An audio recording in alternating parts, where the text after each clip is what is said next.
So alimony is basically looked at in regards to two factors to decide if it is something that should be awarded to a party. So first, it's does a party need alimony? And then second, is the other party able to pay the alimony? Now notice that I'm referring to the people as parties because unlike the common misconception, a man or a woman would be allowed to ask for alimony. And alimony is going to be looked at in terms of how long was the marriage and what are the respective incomes of the parties. Now, there's no case law as it relates to how much alimony should be awarded or for how long, but a lot of the judges will essentially kind of look to if it is a lengthy marriage, then that usually will open up the doorway to have a longer period of time that alimony should be awarded. So in Georgia, there are 4 types of alimony. It's temporary, permanent, periodic, and lump sum.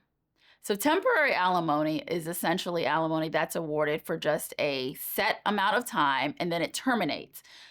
Permanent alimony is alimony that continues until one party passes away, remarries, or enters into a meretricious relationship.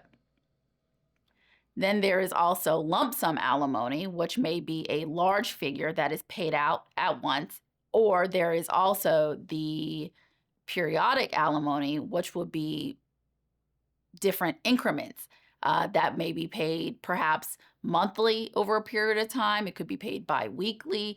This all is based off of what the parties can either agree to or what is ordered by the judge. So are you able to modify or terminate alimony?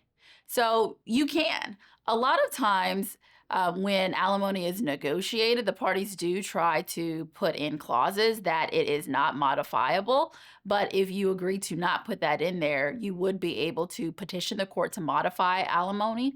And there's several grounds in which alimony may be modified. For example, it could be based off of a change in income. Say that the person paying alimony has lost their job through no fault of their own, so they will need to go in and request a modification.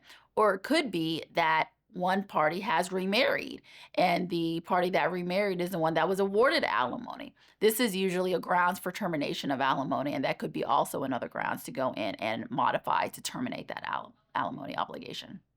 How are you able to protect your income as it relates to alimony? So what I always like to say is that you really can't. If alimony is something that is a concern for you, my advice has always been to make sure that the obligations of both parties are clearly defined so that you're both on the same page as it relates to what might happen in the event of a dissolution of the marriage and what are the expectations as it relates to having to pay out alimony. So if a client is wanting to not have to pay a lot of alimony, then my best advice is to always make sure that the other spouse is gainfully employed, they have a good source of income, or at the very least, they have some sort of degree, because then you would be able to argue that they do have this degree and that they would be able to obtain work if that is the option that is needed for them. If you have any other additional questions about alimony, feel free to reach out to us here at Daniels and Taylor.